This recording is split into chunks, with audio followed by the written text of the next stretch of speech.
We have two speakers this evening. We have Philip Powell and we have Melissa Johnson. And I'm going to do a very quick introduction of Phil, and if I get any of this wrong, then correct me, and that's no problem at all. Phil brings 30 years of experience, I'll say immersed in all things farmers market in the Ottawa area, where he was involved with the Bywood Market and the Parkdale Markets. He worked for the last 10 years in Ottawa's Business Licensing and Bylaw Division. He has served on the board of Farmers Markets Ontario as treasurer and chair. Read that right? He's also served on committees that promote local food in the Ottawa area. He's now retired, so he gets to choose where he goes with his time, and we're particularly appreciative of the fact that he chose to come here and talk to you tonight. And then we also have Melissa Johnson, who's recently completed her Master's in Sustainability Studies at Trent, and, wait for it, her research is focused on governance and management strategies for farmers markets in Ontario. So it was kind of nice, more than nice, that we were able to connect with someone local doing this sort of work. Her work was hosted by the Haliburton County Farmers Market Association, and she manages 2 markets herself because she's a superwoman. And she's very passionate about her research, and she's actively looking forward to ways to move that forward. And I was in a meeting recently where we were just breaking up, and I heard this one here talking to somebody else in the group about precisely that, about how some things could come together and some additional research could come out of that. So she's a research junkie, which is wonderful, and we're glad that she's here tonight. So 2 people who are really well suited to talk about farmers markets and how farmers markets can be at their very best. And help build not only local farmers, but also communities. So the one last piece of information that's an instruction that I'm going to give you is, remember I told you you had pieces of paper there, okay? You've forgotten this already, I'm sure, because I wouldn't have listened to it. Whenever you've got questions, please write them down so that you can go back to that piece of paper, and then you can drop it in at the end of the night if you don't get a chance to ask the question. And so I'm going to stop talking, and I'm going to let Phil join us and do his thing. Thank you. I really prefer to just speak without having a mic. Can everybody hear me in the back? Yeah. It's okay. If you can't hear me, there are some chairs here. Just because we're in a church, it doesn't mean you just sit in the back row. So please feel free, if you can't hear me, if you have any hearing issues and you want to come up front. If you get tired listening to me, I'm not going to be upset if you move to the back either. So feel free to do that. So thank you, Peter, and to the network for inviting me. When I was first asked to come, I understood it was sort of going to be a small group of farmers, maybe sitting in a Tim Hortons or something, talking about your situation, that I could help with some strategy. I didn't think I'd be back in the same sort of realm where I spent 30 years of my life and my career. I was relatively young when I left banking and started to manage the Bywood Market. People told me that it was only the innocence of youth that allowed me to apply to a newspaper ad to actually want to try to run the Bywood Market. So I showed up at 26 and was told I wouldn't last 6 months. They'd seen 6 managers in the 6 years before me, and they were going to see 20 after me, and that I would be just a blip on the horizon. And so it was like, okay, thank you for that, that's a challenge. And as I said, I didn't know any better. And you know, some death threats came along, and they didn't scare me off. And so after 30 years, I think there are no written records, but I believe I'm the longest serving markets manager in Bywood's history with 30 years. I held that title for 30 years, but the last 10, because they thought I had Bywood under control, which was a joke. Markets are never under control. I inherited all other forms of business licensing and dogs and cats. So it really was a dog and pony show by the end of my career with Uber, taxi, and all other things. So had I been left with Bywood and Parkdale, I may still be there today. But the reality is all of that other stuff saw me take an opportunity to cash out after 30 years. So delighted to be with you tonight. As Peter said, I have a presentation I'm going to go through, and I just ask for your indulgence. Please write down any questions you have as we go through that.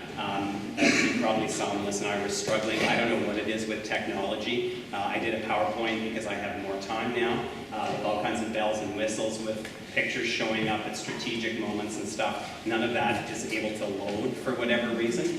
So what you're going to see is a straightforward 1 page at a time. So I'm going to try to be the animation. So let's see where we go, okay?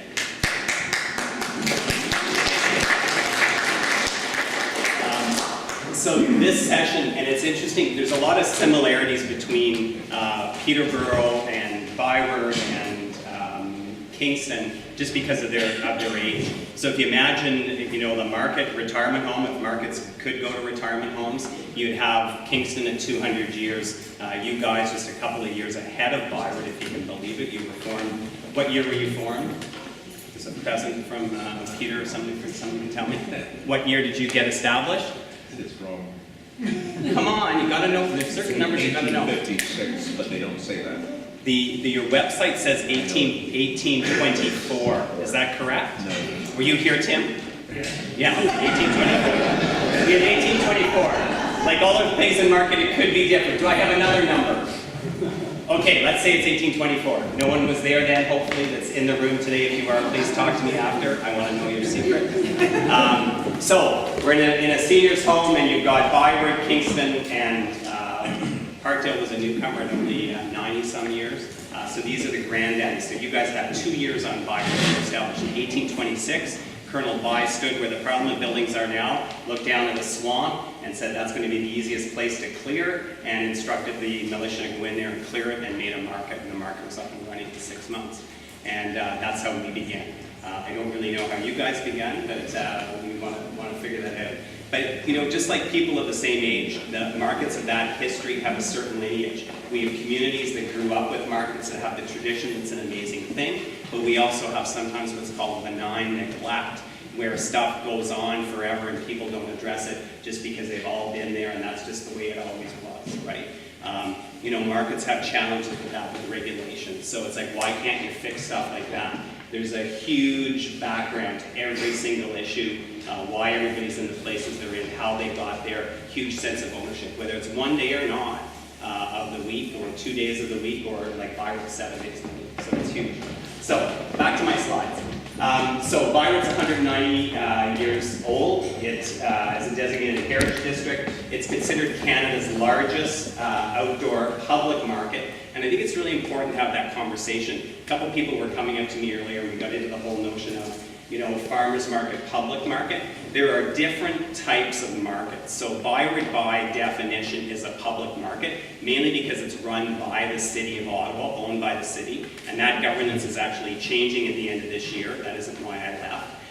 But it's going to a municipal services court, so council doesn't have to deal with tomato and potato issues and get into all of that politics. So they're giving a board of people. It still remains a city asset, but it's going to be managed by a board of people that will include shoppers and other people in the community and some vendor reps. We don't know who all of the folks will be on that board, and they will hire the staff to run the market, but it will no longer be a city function. So it's interesting. So I was the last sort of city dude to do it. Now it will be handed over to that board and how they choose to do it. So that's what a public market is. It has that ownership, direct management by the city. So Toronto, St. Lawrence is a good example. Kitchener, London, Ontario, the list goes on of the municipalities that run markets. When you get into something that, it has a farmer's market component to it. It has farmers, but it has all kinds of other things. It has beaver tails. Anyone in the room not had a beaver tail? Be honest. Okay. So beaver tail is a really well-known Canadian pastry that we ship off when our hockey team loses, unfortunately, and after the sour breaks. So we've got about 265 stands, 100 eligible vendors. And the focus is on farm produce and art and craft. There's estimated sales, some market research has been done, that the sales are somewhere about $65 million a year at Byron. Now that includes beaver tails, Christmas trees, all of the products year round. It's a very large number though, for a very large area that operates 363 days of the year. So obviously it's an economic generator, employment generator. All of those farmers are going out and hiring hundreds of staff, all kinds of equipment, all kinds of inputs, all kinds of services, utilities, a real bonus for the Ottawa area coming out of that program. Number one tourist attraction, you'll all recognize the dude in the lower left-hand side of your screen. The only public building other than the Parliament buildings that President Obama visited was the Byward Market. It was a surprise visit. I was with some of you folks down in at Niagara Falls at the Ontario Fruit and Vegetable Growers Conference when he was in Byward with We were told he wasn't even going to leave the airport, and there he was, standing outside of the Byron Market building, having made a very bad shortbread cookie famous. They've sold them for the full 8 years of his presidency. I think they were involved in getting him re-elected, and it should be opened up and viewed. They made so much money on those cookies. Entertainment center, and this is the crisis that Byron is facing today. As the #1 tourist attraction, as you know, tourists don't buy heads of cauliflower and broccoli and bring them home to their hotel rooms and eat them. They're looking for restaurants, bars, etc. So Byron now has 85 restaurants, 23 bars, pubs, and nightclubs, with a total of about 17,000 seats that are licensed. So that's inside and outside on patios. So just imagine any Friday night when the drunks leave, what that looks like the university students. So we had some folks talk about it and say that it's probably some of the most valuable urban real estate in North America, the 4 square blocks of Byron, because vendors start showing up at 5 o'clock in the morning, about the same time that the last drunk left. And so the city crew literally has between 4 and 5 to get in there with front-end loaders and everything else and get the streets somewhat clean and ready for our vendors. They show up at 5, intense market activity through to 1, 2 in the afternoon when it starts to get the peak of the tourists after the changing the guard at Parliament Hill. And the tourists are there, and then huge crowd and people returning for the evening for dinner and then for the late night bar activity. So there are, we estimate about 50,000 visitors on the weekend. So huge numbers of people roll through the place. Our Parkdale Market, a little bit further west, if you can imagine, it's about 7 kilometers west of Byron. It was considered too far for people to get to buy fresh produce 90 years ago. So it was established out in what became sort of the Nepean area of Ottawa. So it has sort of kept its same footprint, about 39 stands, runs 7 days a week. It's really interesting. It has an employment center, Tunney's Pasture, with about 12,000 civil servants who come out of there at the end of the day or at lunch and buy products from the market. And then on the weekend, it has all the residents. So that's why it's available 7 days of the week. We really are lucky to have a few of the only 7-day-a-week markets. Almost impossible to do for farmers. There's no requirement that the farmers be there. They sign a contract. They have to be there 4 days a week, guaranteed. And they do see fit because the sales are good enough to be there 7 days a week for the product. So coming back to that notion, I was saying, why does the City of Ottawa operate markets? Members of council will tell you it's one of the biggest headache files that they have for the scale of what it is in this new City of Ottawa with a $2 billion operating budget and almost 1 million people. Anytime a market or a dog and cat issue gets into the media, it's huge, right? So why do the municipalities operate markets? It's a historic function. Originally, the reason why the cities were in the business, they put in a well to make sure that water was safe, and they created a market to make sure there was a fresh food supply. Usually the first employee of the city was the market's manager, who filled in as the firefighter, who rang the bell on whatever market shack they had to say the place was on fire, and began the bucket brigade from the well to make sure there was water all around. And that's how it started. So that's the tradition from which we get this Peterborough, Byron, Kingston, Toronto kind of history and legacy of markets. Again, back then it was to provide farmers from outside a place to come and sell. That is a legitimate thing today, to provide an opportunity for urban to meet the rural and to have local products made available, have a place for vendors, for farmers to sell directly to communities. Most large municipalities operate markets. The authorities in the Municipal Act, so that's where you get your authority to do things. There's a bunch of things that aren't in there. It doesn't say you can run corner stores or you can't. So there's special sections. There used to be reams of info on public markets in that document. They were removed, unfortunately, so now it's been scaled down to sort of economic spheres, but it still does focus on the ability for municipalities to directly operate markets within their boundaries. And the Municipal Act was amended in 2007, which really helped address a 13-year-old problem that we had at Byron that I'm going to start to talk about.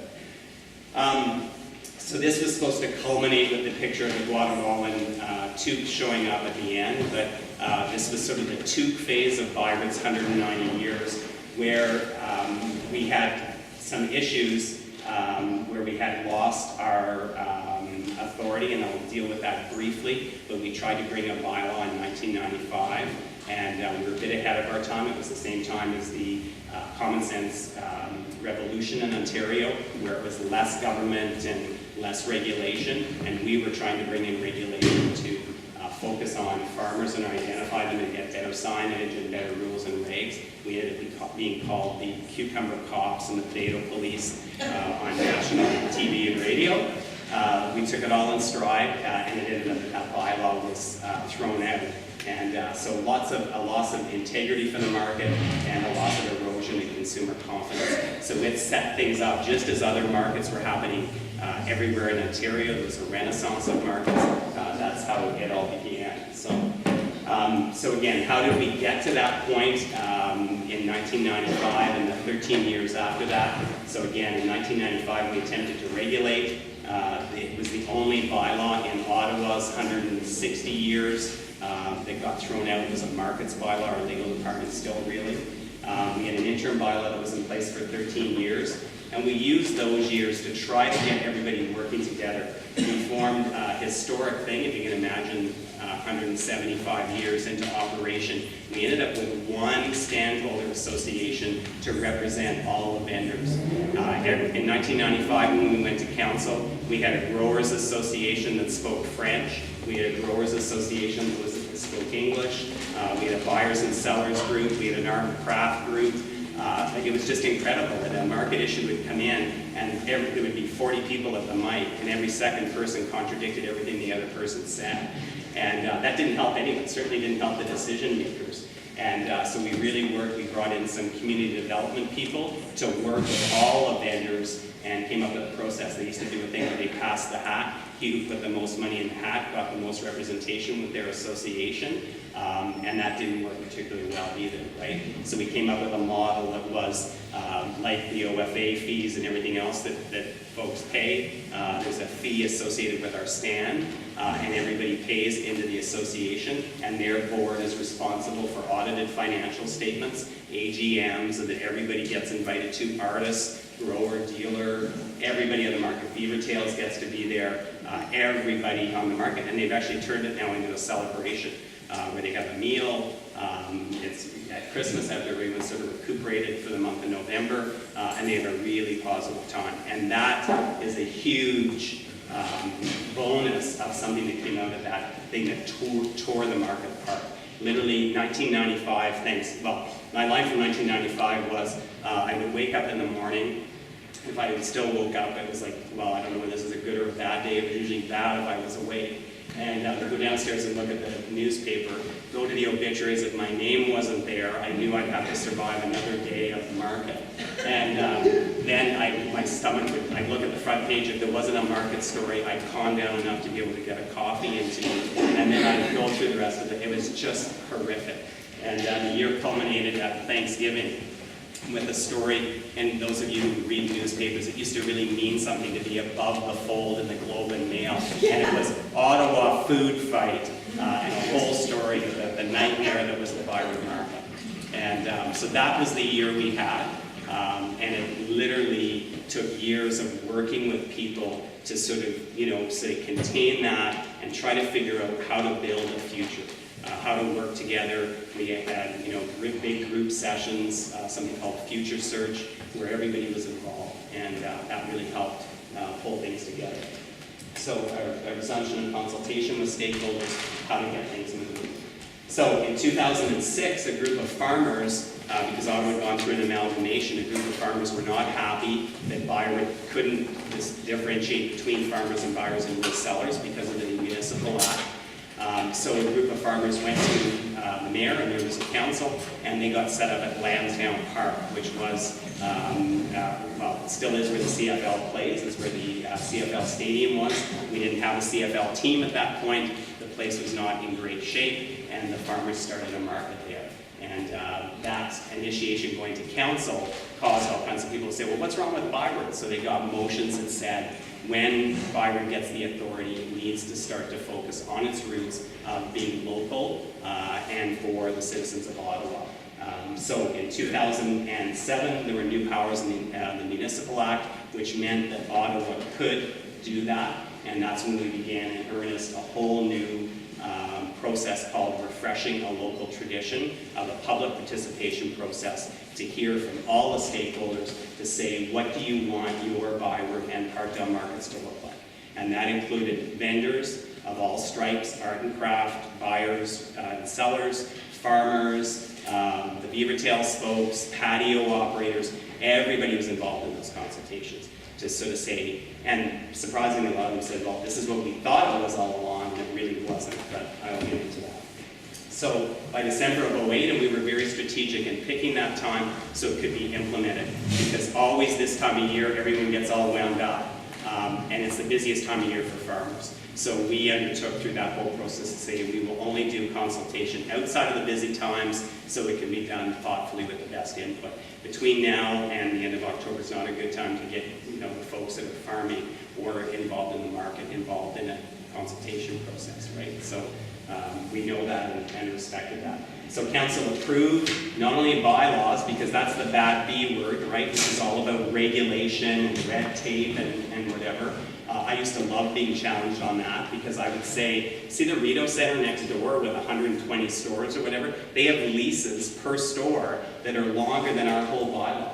Our bylaw deals with everything from bananas to beaver tails to beets to local to patios, like buskers, it's just, give me a break. Like you can't do all of that for a $65 million a year operation without having some involvement of order and structure.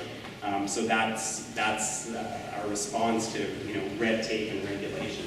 So council was very happy with the business plan. We always broke even, about a $1.5 million budget, paid all of our salaries, paid all of our direct inputs, and we paid taxes back on our market buildings. So this was the vision that was developed, and it was interesting. There was one word that's used in this definition twice that wasn't in it when it went to City Council, because we couldn't get buy-in from all the stakeholders, and we said we would do that. But after listening to all the delegations, Council put it in. I'm going to read it because it's important. The Byward Market is a vibrant, year-round, outdoor public market in a heritage setting, providing a variety of local farm fresh products and quality local art and craft to residents and tourists. What's the word that's used twice? Local. So after all the presentations by council, it was like, that's your calling. We have grocery stores, we have the home of Farm Boy. We're not in the grocery store business as the city of Ottawa. We're in providing local food and a venue for farmers, entrepreneurs, business people, art and craft, incubation. Those were all the things that we talked about at council and seen as being really important for the market.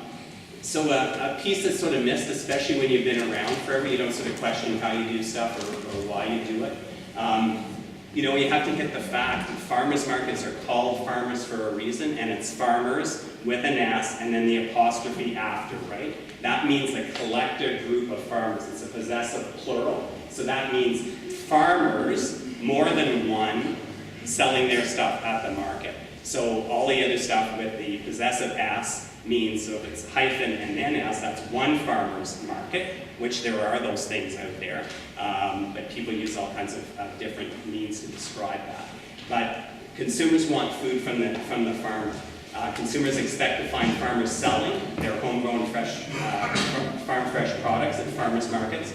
And over the years, research has been done. This stuff goes back, unfortunately, to 2009, but it's relevant. In my 30 years, I've seen the same numbers, off by about 5%. This is stuff that was done on a national survey across the country for Farmers Markets Canada. And the result is 92% of shoppers say buying directly from a farmer is important. 62% say it is extremely important, and 30% say it is somewhat important. So you put those two numbers together, the 62 and the 30, and you get that number. Now, these things get really complicated. You think buying local food from a farmer would be easy to understand, but it's not always the case. The situation that the questions had all been tested with focus groups to make sure everyone understood what they were. So the question that generated that answer is, please rank the importance of buying produce from an actual farmer rather than buying produce from a person who buys the produce from a local terminal or farmers and resells it to you at the market. So it's the whole notion of any form of buying and reselling. So that question was crafted specifically to make sure that we understood what that was, and that if it was clarified, there were notes saying that there's not someone saying, well, I'm buying it from my cousin down the road or someone else, or reselling it. The people wanted to buy from the farm. Okay, and I think that's the kernel of this whole thing, is that the respect for farmers, and that's why I'm here tonight. I've seen all kinds of bureaucrats. Unfortunately, we rate really lowly down on the level of professions that are respected. Any politicians in the room? Unfortunately, politicians are like at the absolute lowest level, right? So again, just you guys can Google this. There's all kinds of surveys, but in the top 3 professions, any suggestions of what the top 3 professions are most respected? Fireman is ranking up there. Doctors is down a bit. Who said nurses? You win a prize. Nurses. Dentists. Yeah. Who else is in the top 3? Farmers. Okay. So nurses, firefighters, and farmers. I work with a lot of firefighters and special events and stuff. If anyone called themselves a firefighter and wasn't, they'd be having a problem. Okay, I tell you. And again, a nurse that was practicing that really wasn't a nurse and didn't have the Canadian Nurses Association behind them, there'd be a problem, right? So why have farmers allowed people who don't have their professional abilities or do what they do take their name and put it out there? So-and-so's farm. When they don't have a farm or don't grow. They may have 3 generations ago, but that's the kernel that is at this whole issue. That's the nub about buying and reselling product. And I want to be absolutely clear, there's no problem with doing that. And when we get to the next few slides, I'll show you that. Places like the Byron Market, it would not have the customer-drawn appeal for a tourist that's here on a Tuesday this week when the farmers don't have a ton of product to be there. So it's great that they're there. Just fess up and say what you do. A nurse doesn't, pretend to be a firefighter, and a farmer doesn't pretend to be, unless they're a volunteer firefighter. Farmer isn't a firefighter. So you need to practice your trade, and that's what you are. And people who do other things, there's no problem with doing it. It's about transparency and respect for that function and that tradition, if you will. So municipalities, BIAs, service groups, and farmers operate farmers market to provide a venue for farmers, because they know that's what attracts the customers, right? So that is why those groups are having it. They're not interested in bringing someone that's going to compete with your independent grocer or somebody else. They don't have an issue with a farmer typically. They sometimes have an issue with their members who sell groceries. But because you guys don't sell canned goods and all kinds of other things, they shouldn't have an issue if the farmers out there selling their strawberries and their asparagus. They have to sort it out with the groups in the community as to how much other buying and reselling they would allow to happen. But that's why they operate markets.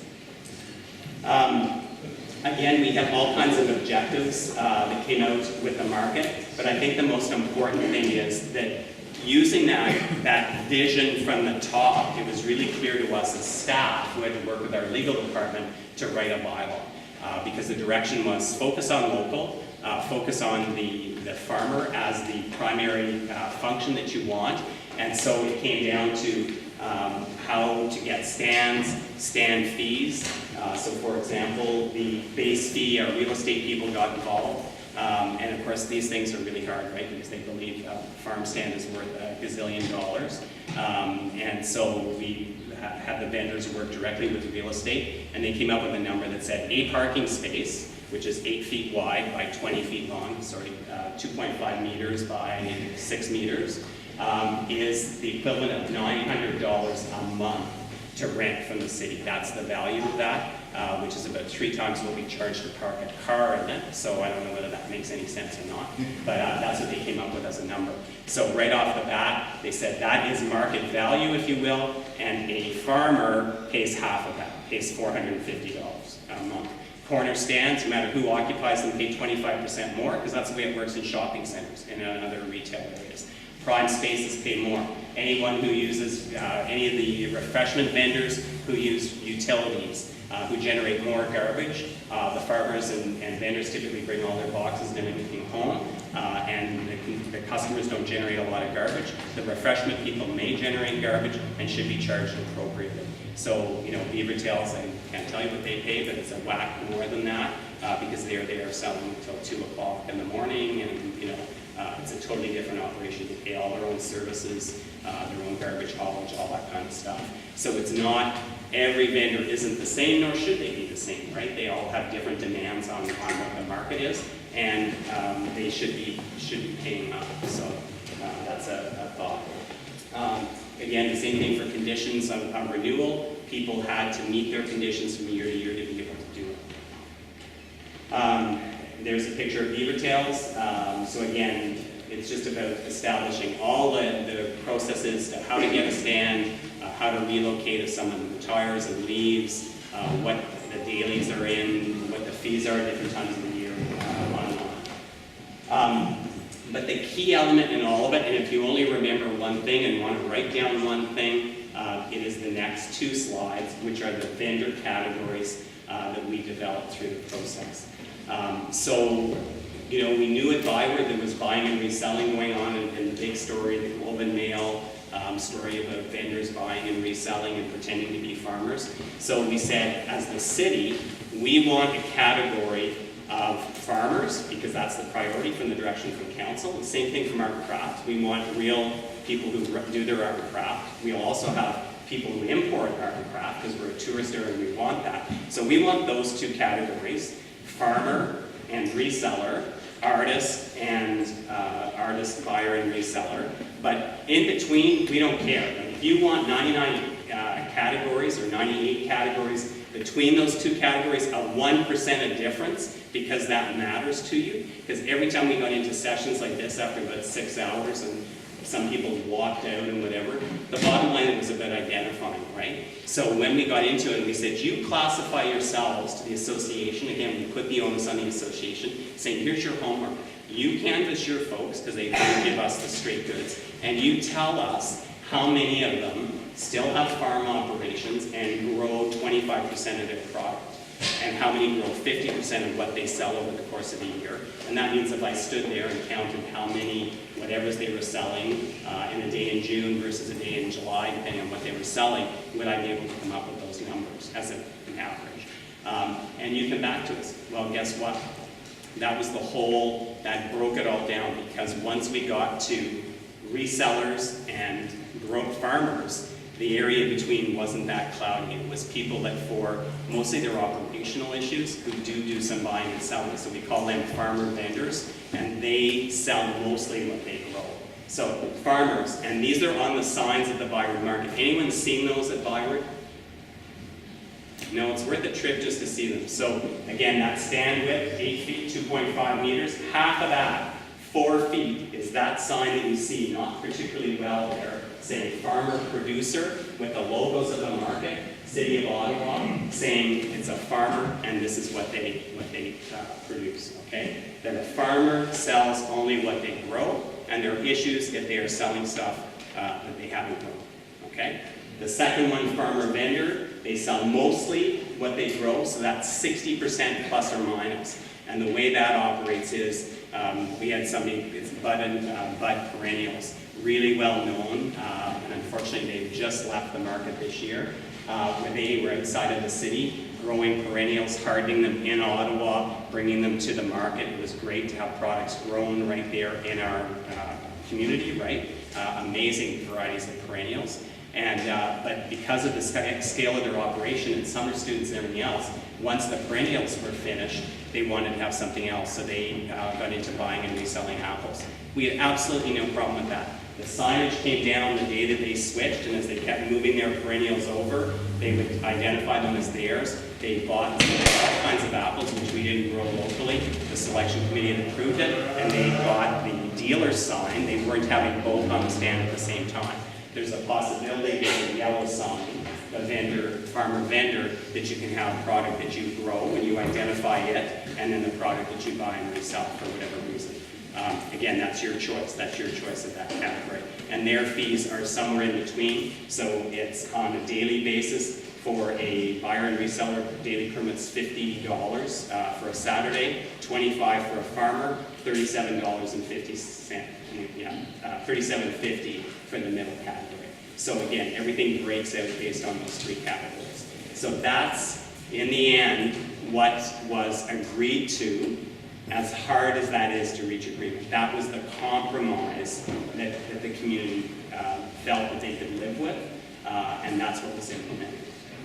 So I'll just show you those other two signs. So that's what they look like. So there's no fudging. There used to be small signs that were 8.5 by 11 sheets, and they would disappear, or they'd be put at the back of the 20-foot sign at the stand that you'd need magnifying glass to see, whatever. It's up front, it's straightforward. But the thing I want to say about it, I mean, look at the difference in the three stands. So I took those this week because this is a challenging time of year. So the grower stand, it's this time of year, they have their stuff from their greenhouses still, or hanging baskets, some rhubarb from the field, and a few other things. Very little product. They're just in their transition from their gardening time, which was really intense in the greenhouses. They do beautiful bags of mixed greens from their greenhouse, other products, but they're running light on product. Still have tons of bedding plants that they wish they would have sold 3 weeks ago, but haven't. But then you look at the farmer vendor, again, greenhouse operator, that's all their product. And then the vendor stand, yes, you can see the telltale limes and lemons to the left of the photo, but in the middle are many of the other products that you'd expect to see, possibly the green onions and some lettuces and stuff. No one has an issue with that vendor being there with those products and them being properly identified.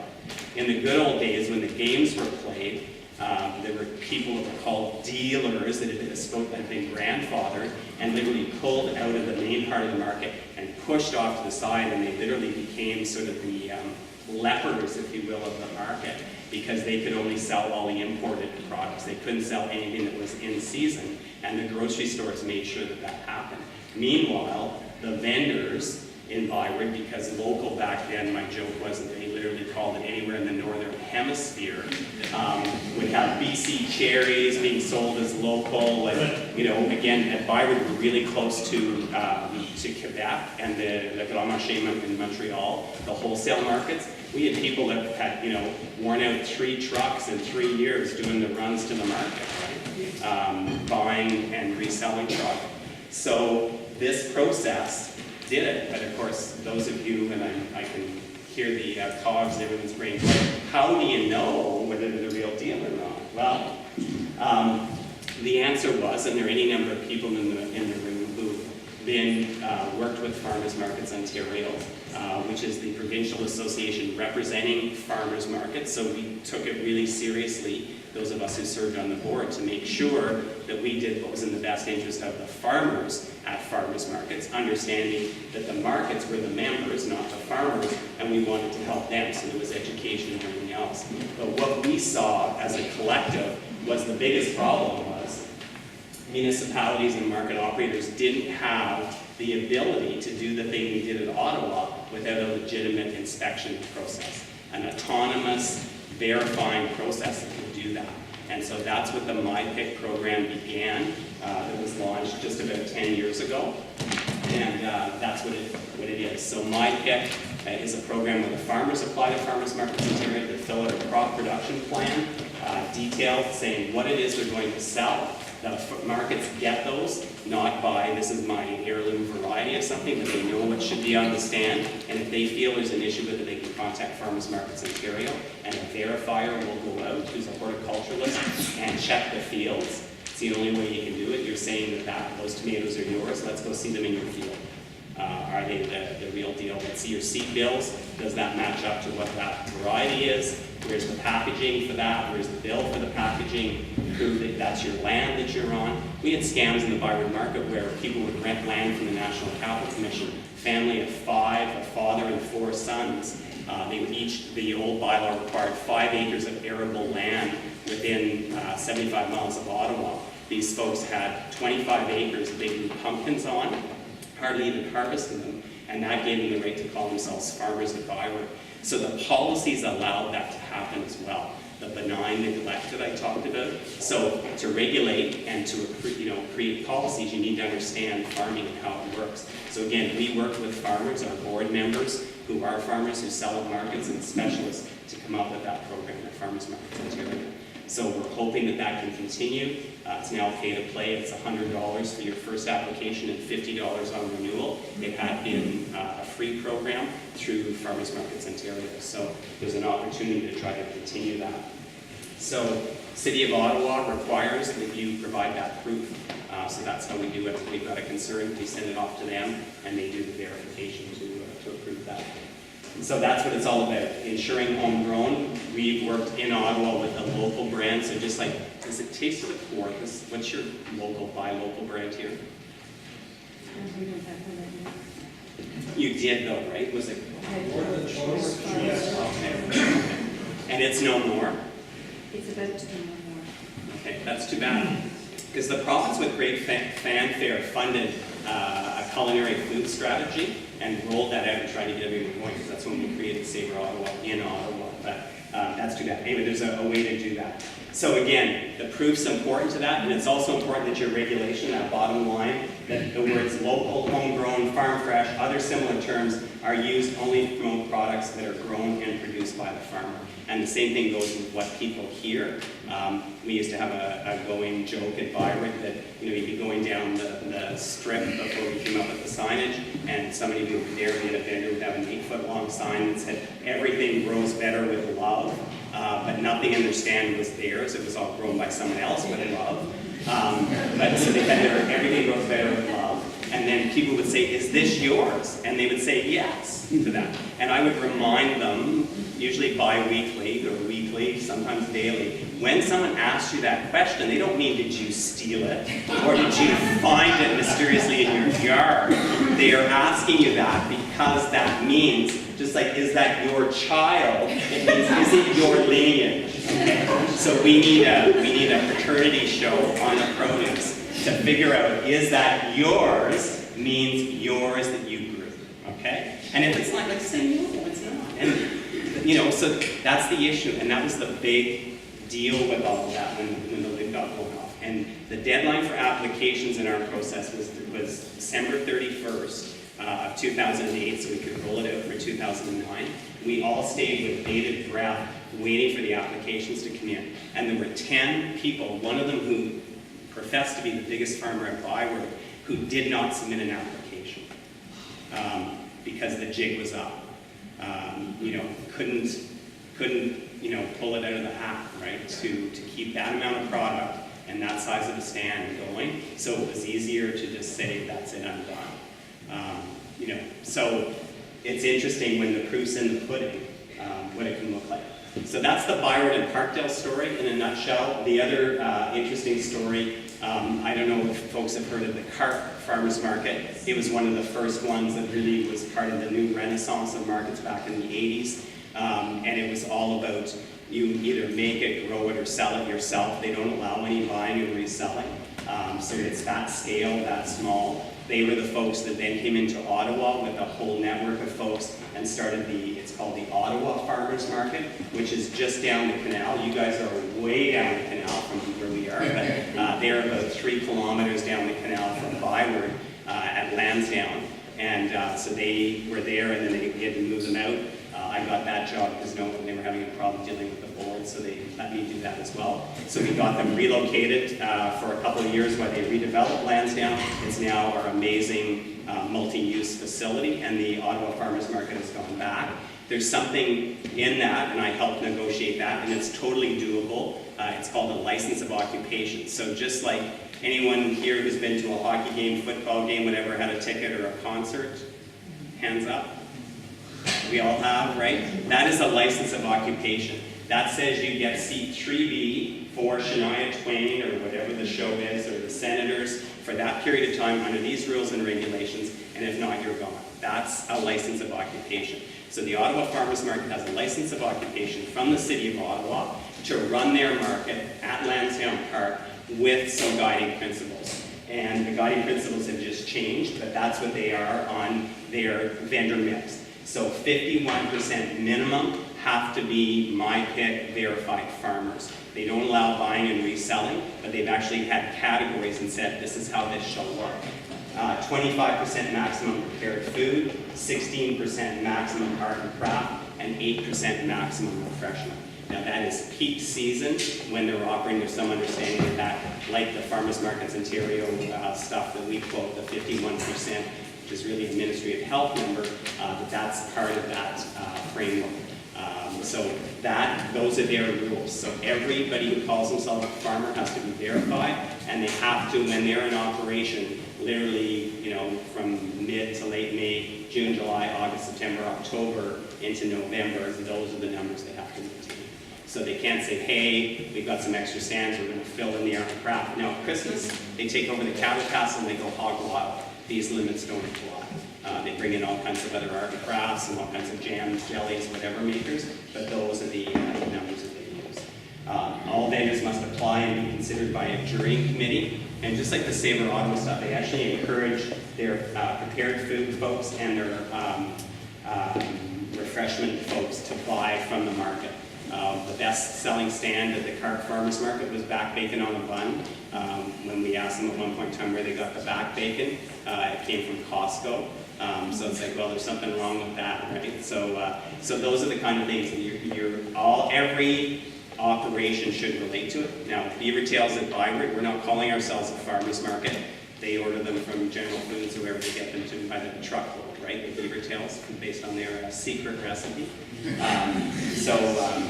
They're allowed to be at our market. So you just create rules that are open and transparent. If anyone asks why is Beaver Tails there, today a new person couldn't do it. They were there since the 1970s, and that's where they began.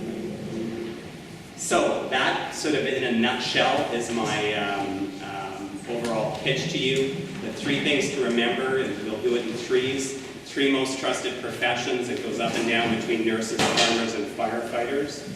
So keep that in mind, that's your goal. And the categories, 3 categories.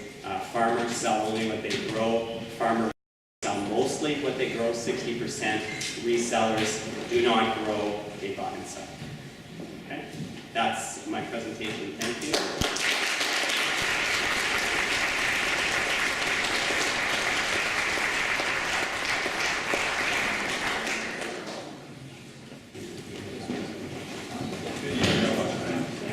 A few questions. Please write down questions because we're time constrained.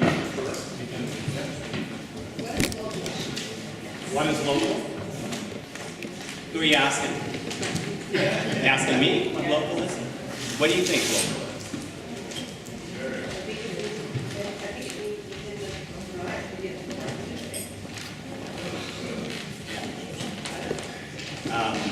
No, and it just, I'm sounding exasperated because I'm exasperated, right? It's like motherhood and apple pie, right? We know what the real deal is and what the answer should be. Unfortunately, we live in a world of frameworks on stuff, and I promise I won't be this long with every question, but this is one of the, this is the kernel of this, okay? So 100 years ago, no one had to ask what local was because you didn't have a vehicle that you could get in and get back somewhere else, right? You had to sell what you had. Now we have all of these other abilities, and we have a framework where our federal government has to treat local for Ontario, Quebec, and Alberta, and BC the same as it does for Nova Scotia, Prince Edward Island, New Brunswick, who are all within each other's pockets, right? So it's a really challenging thing. And as I started to say at one point, and this is the challenge. People will say, well, it should be so easy to do stuff in a farmer's market. And it's like, for the love of whoever you worship, there's no dynamic as challenging as a farmer's market because there are so many interests inside, outside, all around, and no one gets it, right? And it changes every day. Like literally, it would be easier to manage a Rita Center. Those 120 stores show up, they do what they do, they all open at 9:30, do whatever.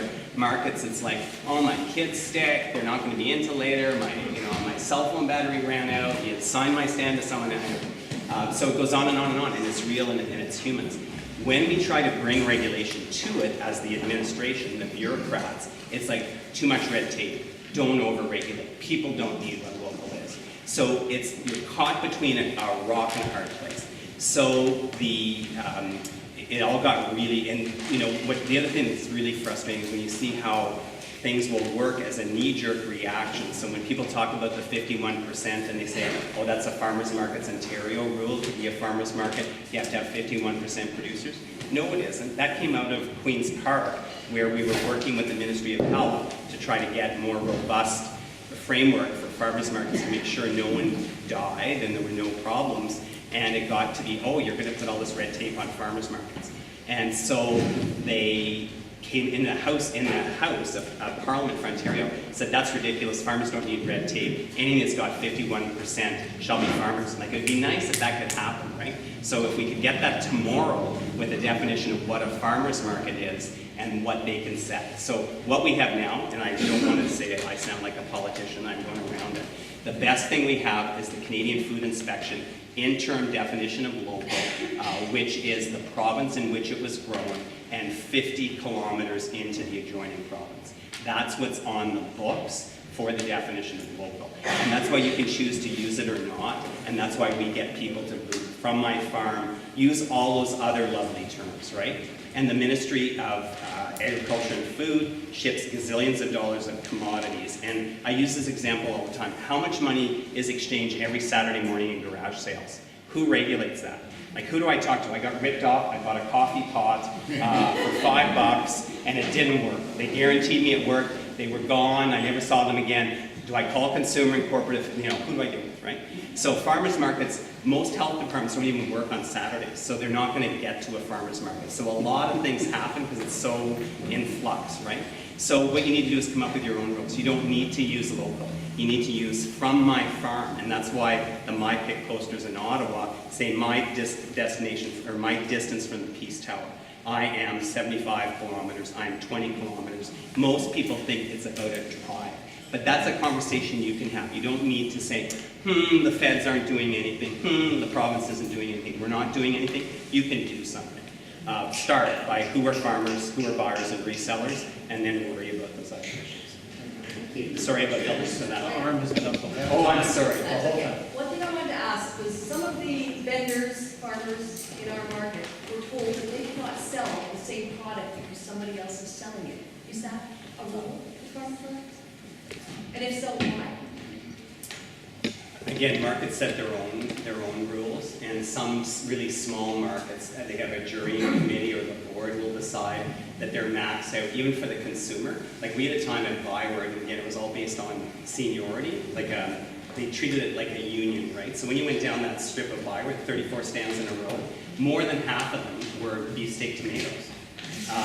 And the same things, and people will say, well, where's, we go to the other markets, and there's elk, and there's eggs, and there's cheese, and anyway, these vendors. At our market, we have many of them that sell, more of them sell apples, a lot of them sell carrots, and yet they're sitting there telling some of our vendors that they can't sell products like pierogies or cookies because somebody else is selling them. Does this seem like a fair rule? It depends what their rationale is. Like, again, how many? Rationale, that's Yeah. So again, that should be asked, and all those things should have a rationale. The question wasn't answered. She refused to answer the question when I asked her.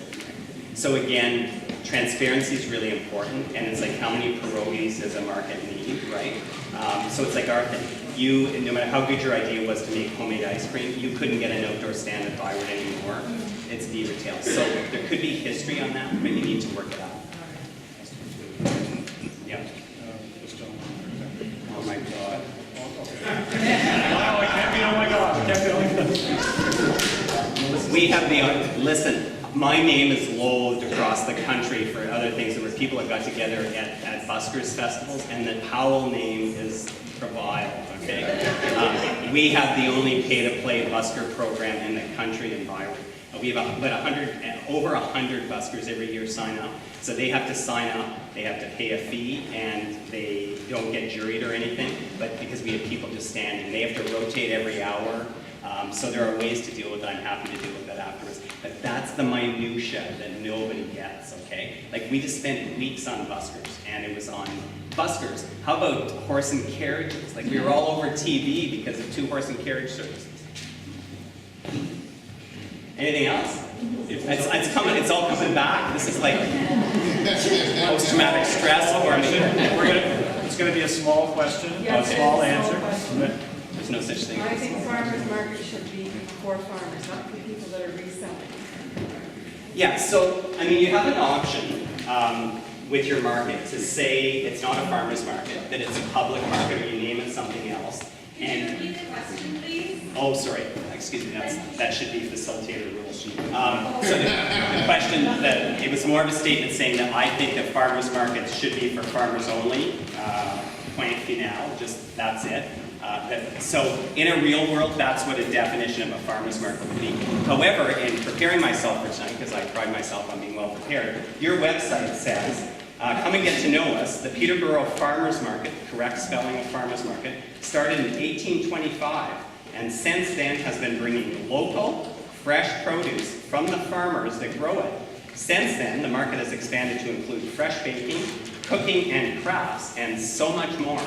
So what's the so much more? But I mean, that sounds to me like you're bona fide. You've continued that tradition of only farmers selling only their product, right? Like it's theirs, like their baby. So that is a decision for your community, your city, who the land is where the market operates. Is it a call? It could just be the Peterborough Market, and this could be a farmers market section, or everyone could be identified. There are options. All I want to do is make sure that people who buy and resell don't feel that they're not included in the tradition of being there or whatever. If that's what the community's choice is and they want to be there, as long as they identify themselves and the consumer gets to choose between going to a farmer stand and going to a buyer and reseller stand, like you saw at Byron, let them do it.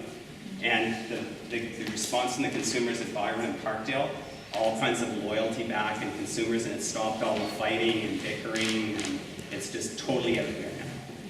Thank you very much. Thank you. Good evening.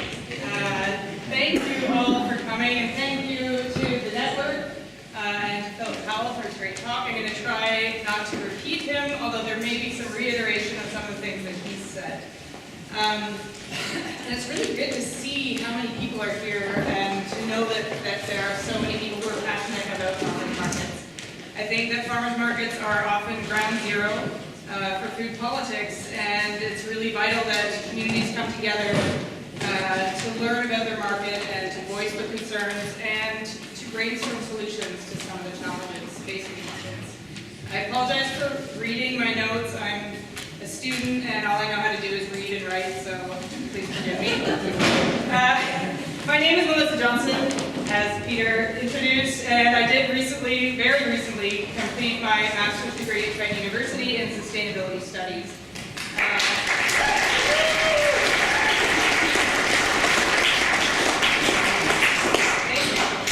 My thesis, which was called Cultivating Change, Optimizing Farmers Markets in Ontario, looked at the range of farmers markets in Ontario, with a view to identifying best practices in the areas of governance, management, vendor relationships, and customer relationships. So it was kind of a huge project.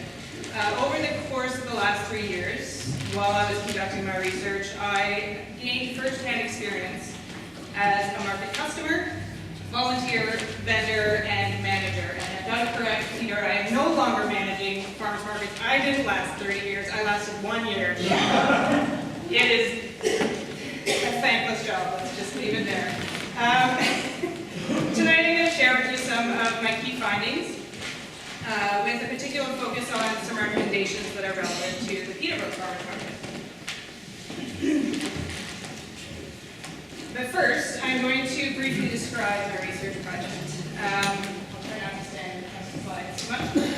It was a collaborative, community-based project undertaken with the Haliburton County Farmers Market Association. My study was limited to Farmers Markets Ontario member markets, which is why the Peterborough Saturday Market was not included in my study. Using only FMO-affiliated markets allowed me to start with a sample group in accordance with the provincial designation of true farmers markets, as Philip mentioned.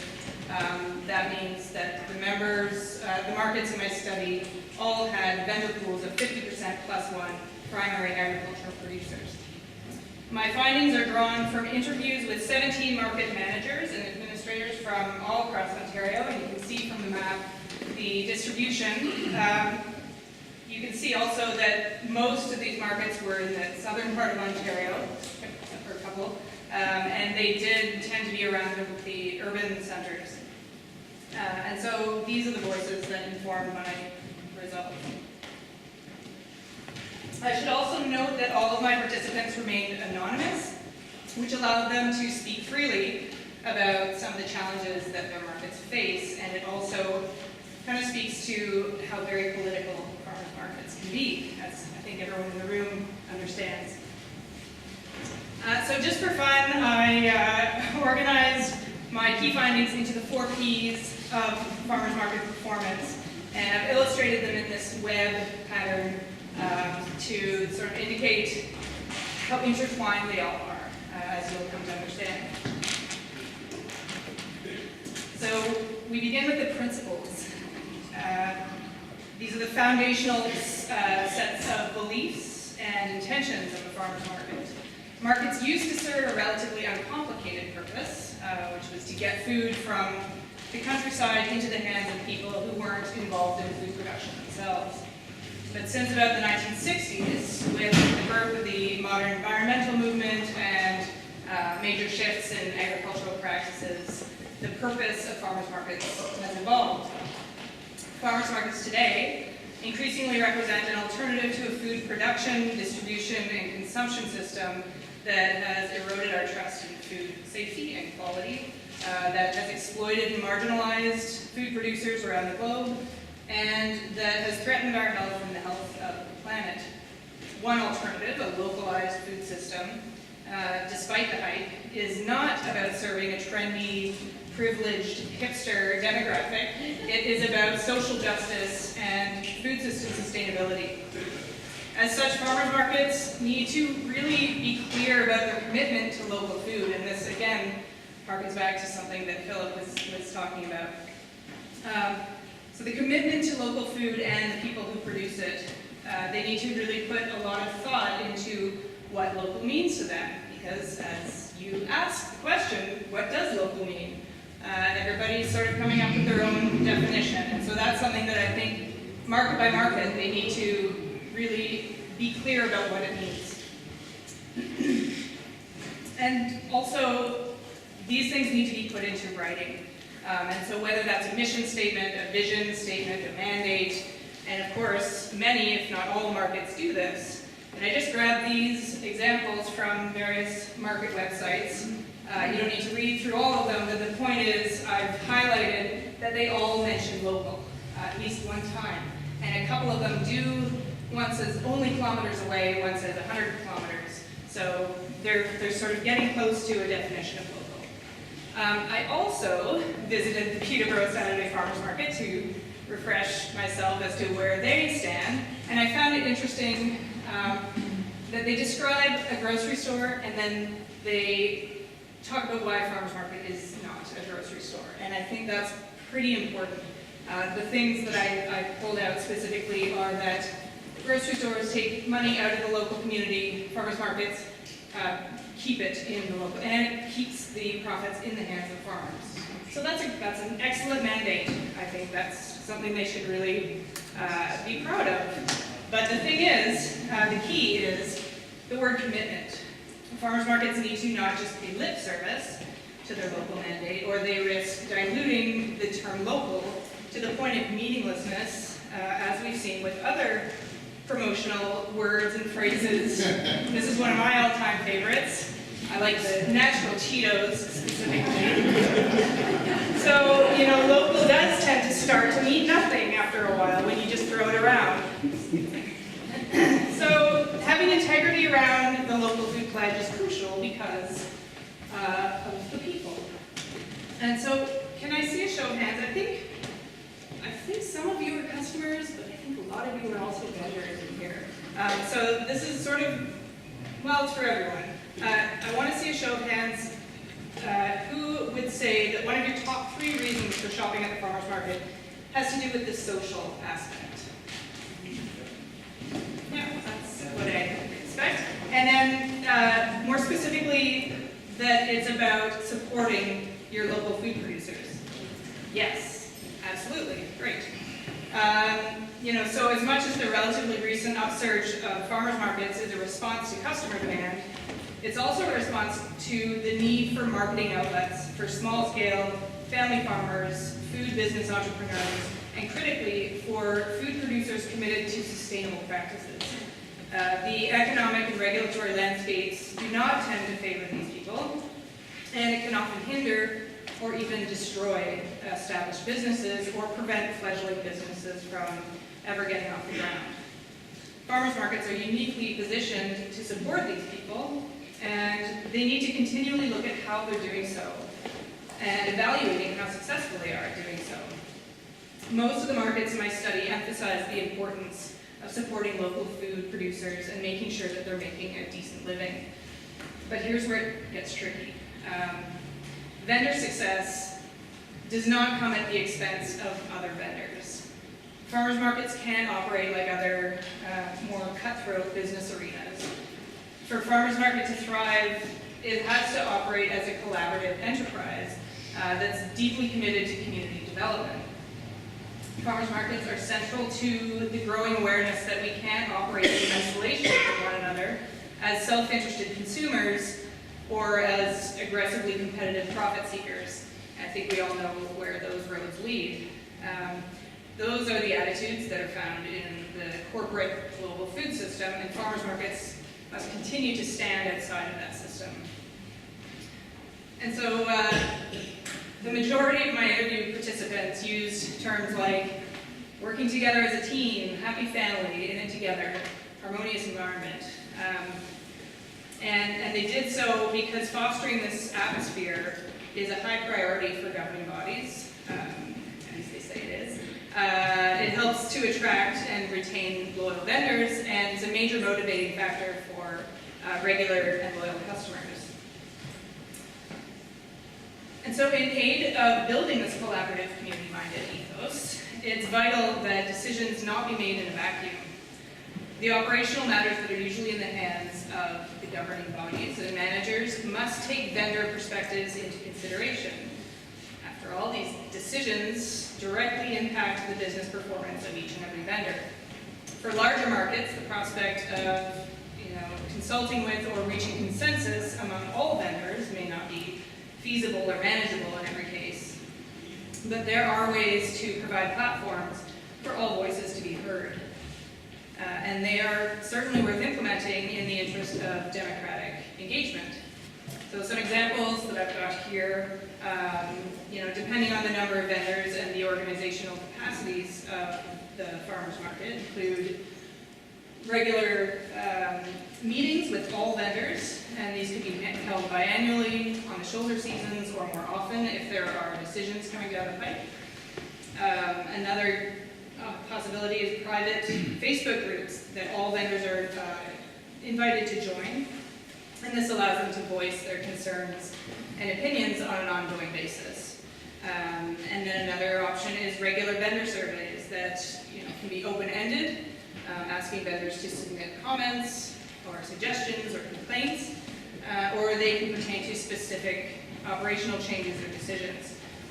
But of course, all of these opinions and perspectives are just dust in the wind if the market administrators don't do anything with them, which is where the paperwork comes in. And some of these may seem obvious, but as Philip was saying, a lot of markets really resist these things because everybody hates bureaucracy and red tape, right? And I think farmers and food system activists maybe hate these things more than the average person. Certainly some of the managers that I spoke with in my study prided themselves on skipping the paperwork and remaining grassrootsy and informal. But overwhelmingly, I found that markets need to prioritize formalized documentation of their procedures. They can, and this can and should be done in a number of ways for a number of reasons.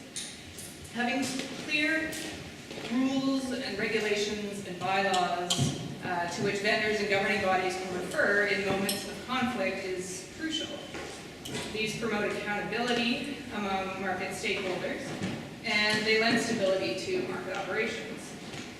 The usefulness of conflict resolution protocols can often be overlooked until a conflict is already well underway, and I think everybody's familiar with this situation.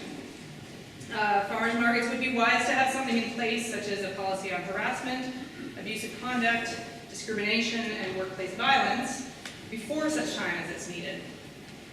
And these should be designed to protect vendors, customers, volunteers, staff, and members of the governing body. Another useful document is a strategic plan. And these are an excellent way for farmers markets to put in writing their short-term and long-term goals and priorities. And these plans are really great for revisiting every now and then to evaluate the progress of the market. And they can also outline a succession plan so that governance or staffing changes can proceed smoothly.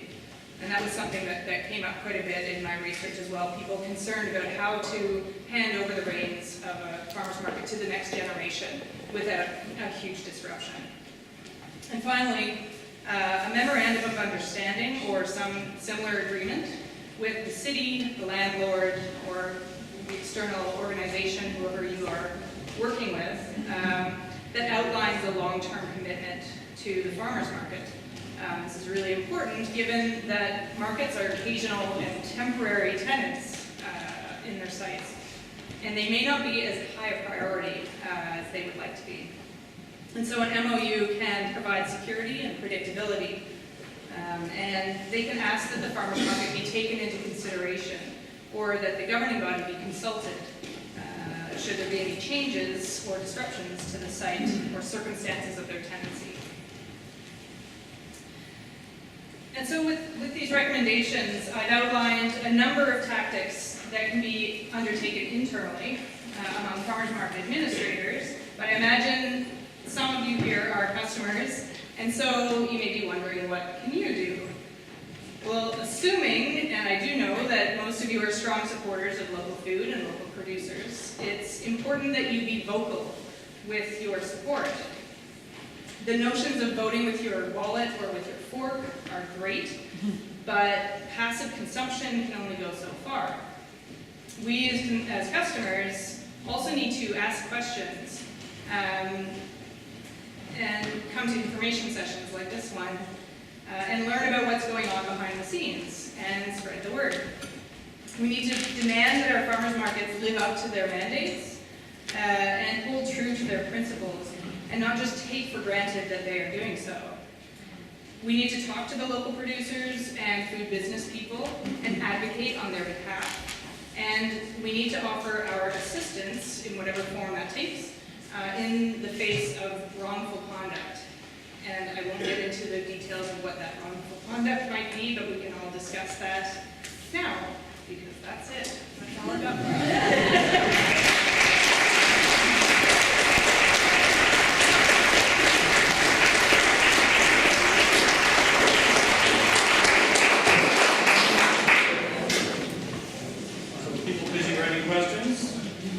Any questions from Melissa? There happens some questions.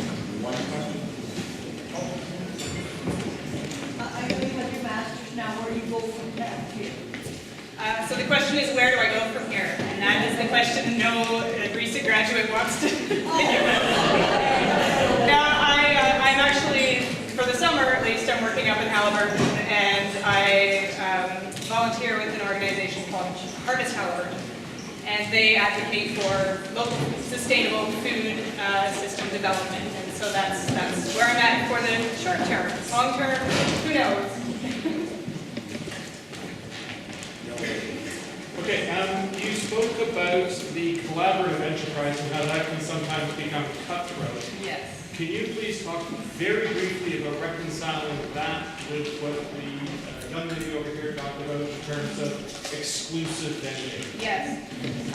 Yeah, this is an issue that did come up quite a bit in my interviews, and markets take a different approach. You have some markets that are very protectionist, So each of their vendors, they consider when adding vendors, how that's going to impact this person's business. So if a new vendor is selling some of the same products, they need to decide, is there enough demand that this isn't going to water down the profits of each?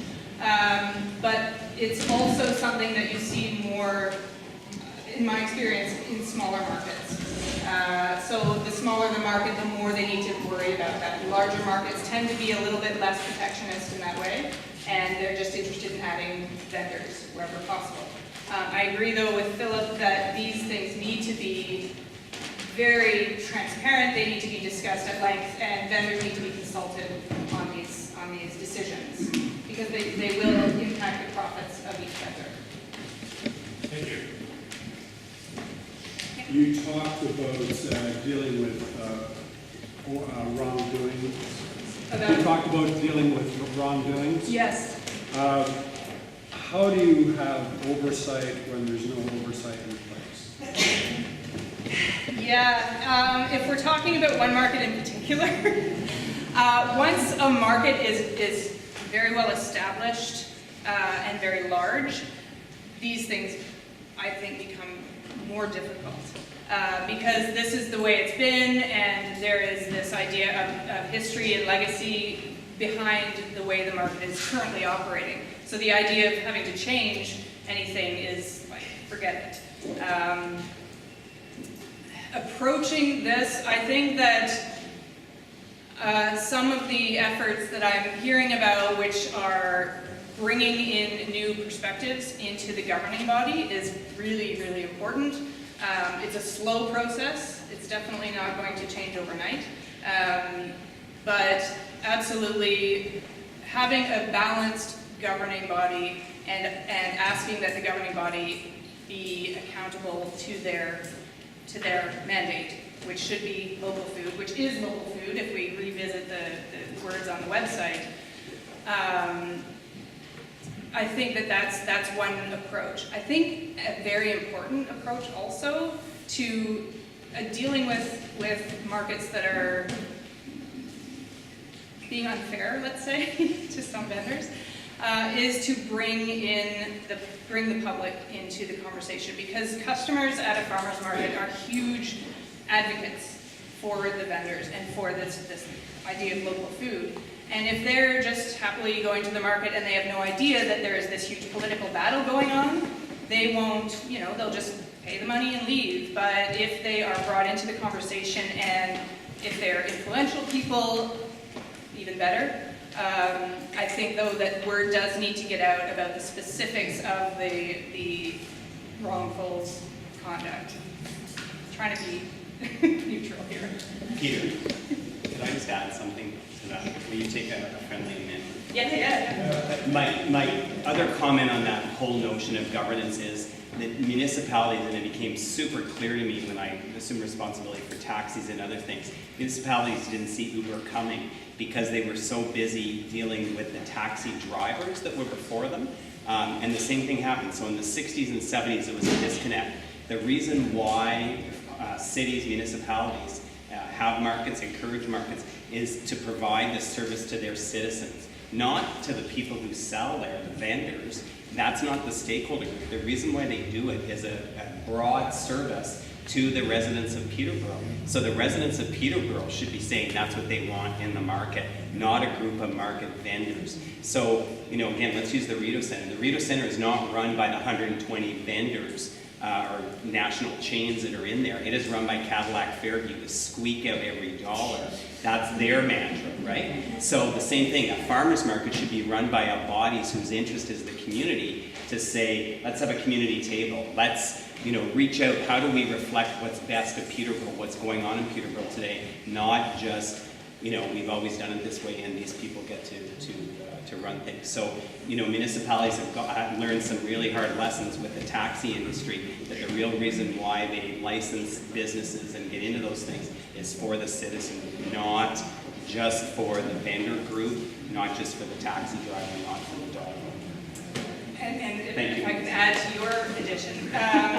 Another point to make about that, I was speaking to the president of the Wakefield Farmers Market recently, and and I asked him about this very thing, how do you prevent conflict of interest inside the governing body when often, or sometimes, it's vendors who are holding these positions. And he said at their market, the president position is a community member, always a volunteer community member who is impartial. And so this is one way that and part of that person's job is to look out for conflict of interest when you are looking at applications, so that if there is a vendor on the board who has an interest in keeping that person out of the market, the president, who has no feelings one way or the other, can look out for that sort of activity. So it's, again, shifting into that is maybe the trick in this particular situation. John Dunn, and the lawyer doing some work for some of the vendors there. Can you get back to your slide on what the website of the Peterborough Farmers Market says?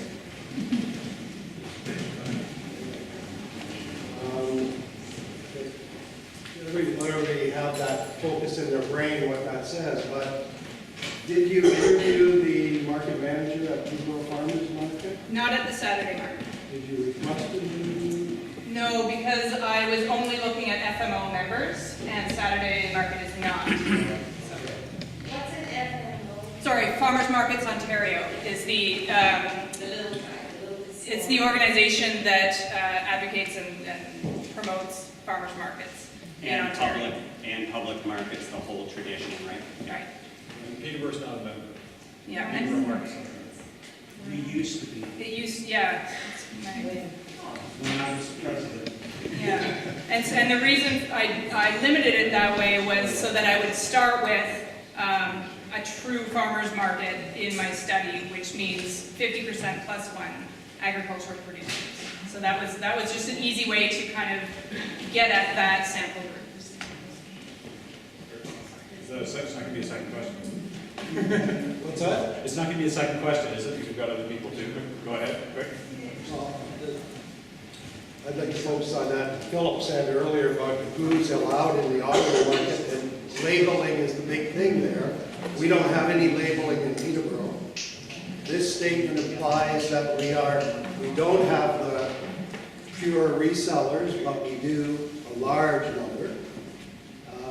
The questionnaire that you gave us, Philip, I think the group would like to see what the other questions were, but I'd suggest in Peterborough, if you tried to ask those questions of people in the market, you would be thrown out of the market. You would not be allowed. The vendor would have their vendor rights canceled. I was recently banned from the market for life for trying to document decisions that the market board had recently made. On public property. On Public property. And I suggest to you the issue is integrity of this community.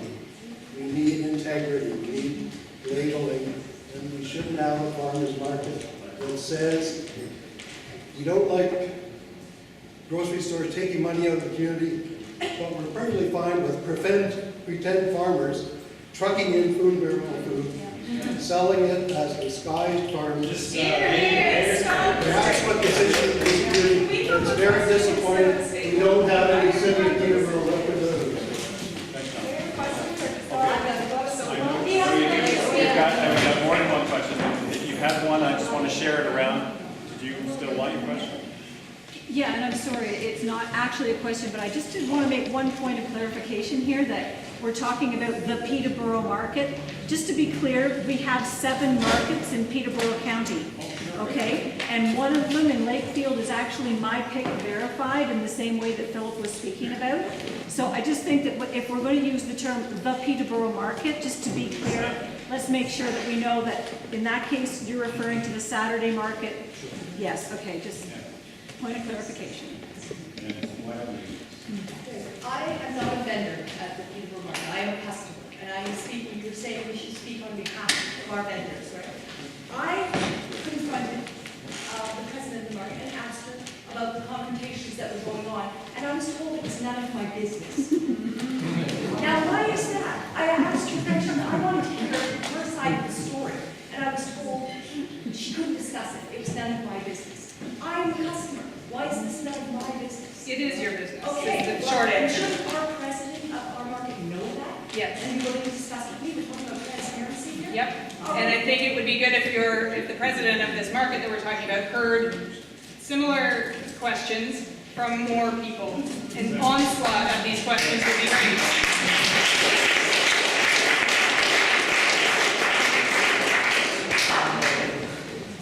So, if you're going around to these ethanol markets, are any of them run by the municipalities or the municipality has a good hand in it? Because it seems to me that from what I read on the ethanol site, you could be a member of ethanol whether you're a large market like Byworth or Florence or a small market like Wakefield.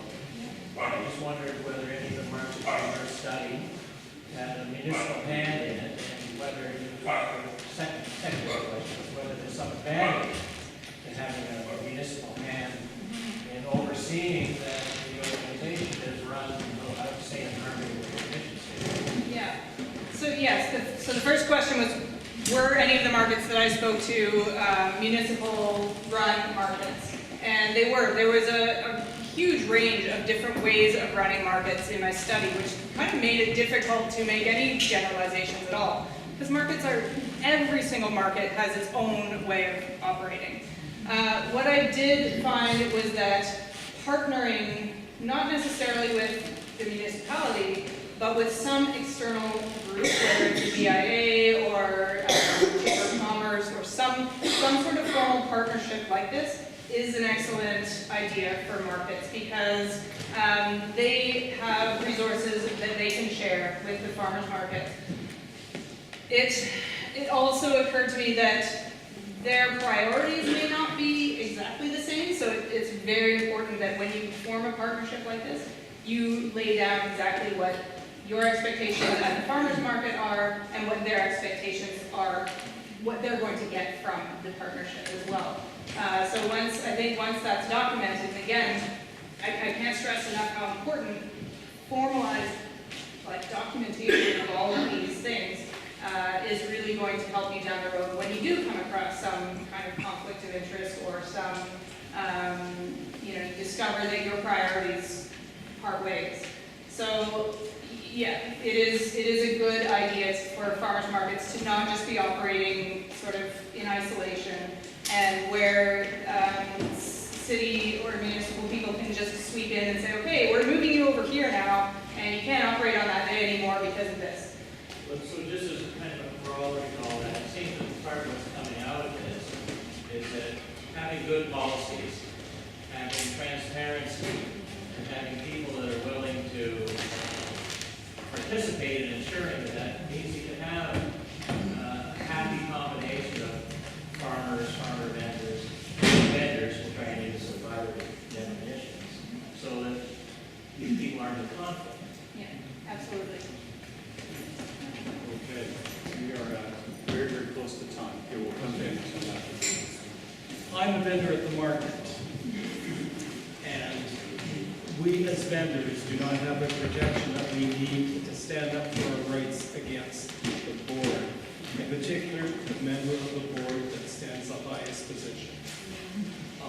We are afraid because we'll be kicked out of the market.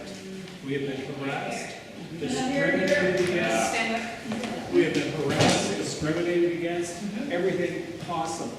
We get letters that are absolutely nonsense. I got letters saying that I took pictures at the market, and that's my second letter. It basically stated, well, I'll basically state that I never took any pictures of the market, but yet apparently they have pictures of me taking pictures at the market, which I never did.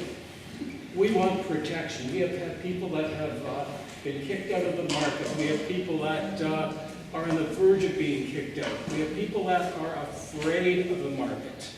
They have security guards walking up and down intimidating people. That's not a happy market. I've been pulled out of the market by 2 security men at the May GM meeting because I asked a question as to whether this gentleman, Greg Nifton, why he was not allowed at the meeting. He has been with me selling my product from day one at the market. We had children there. We had whole families there. But they had circled his name and put above it, reject. So when I confronted them, I was allowed in. So when I confronted them inside the market, I was told that I was harassing them. And I had a security man on each arm take me out of the building. If it wasn't for John Dunn and Sam McLean, who was involved in this, and other people, I would not have been able to get back into the meeting. How fair is that for vendors?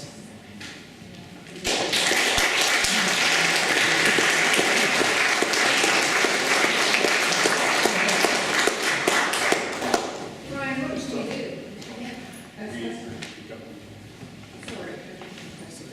Just quickly answer that. I don't know as customers. Like, I've been there, I am not a fighter. Like, I'm not a fighter. I like to stand up for my rights, though. Because our rights are one of the few things that we have. I think what you can do as a customer is tell other customers that you know that are very passionate about the farmers market what's been going on. Tell them the specifics about what's been going on. And if you're a writer, write letters to the editor, write to the president. Just get the word out that you know what's happening and you don't support it. What's the president's name? Cindy Hope. I'm expecting to be kicked out of the market along with at least 3 or 4 other people in the next while for nothing, no reason. That's not true. Yes, there's an next one. Thank you. It's not a question. That is I asked the the whole whole story. story and they wouldn't present it.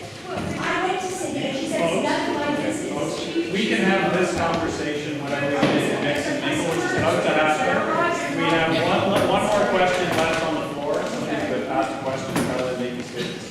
It's not so much a question.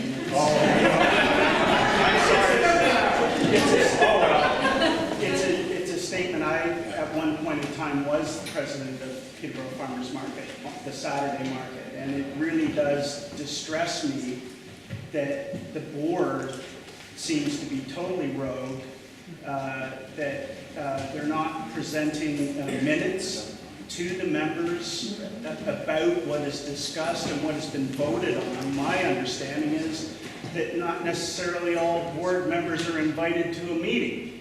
That, to me, you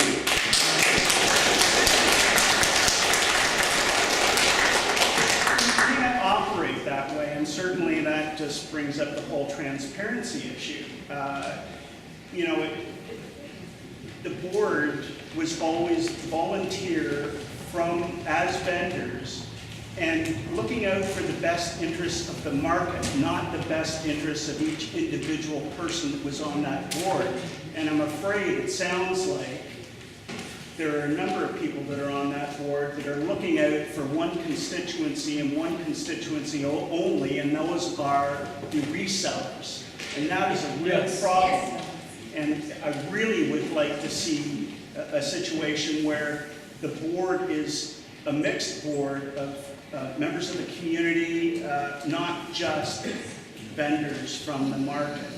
It could be a local politician that sits on that board, could be other members within the community that are of good standing that could help.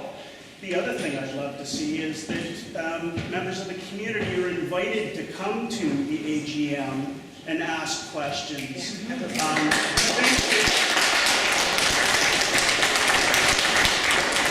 Operated in too much secrecy, and certainly I don't think that they're following their own guidelines, especially with regards to the operation of board meetings, etc. It just seems like it's a one-person show, and that person is dictating what goes on, and it's unfortunate because it's a wonderful market. I just think that it's really sad that people are being harassed, bullied, kicked off. That's just no way to have good communal spirit. Certainly if the public really know what's going on down there, they're going to feel a little bit different about what's going on at the market, which is really sad because it's a wonderful historical market.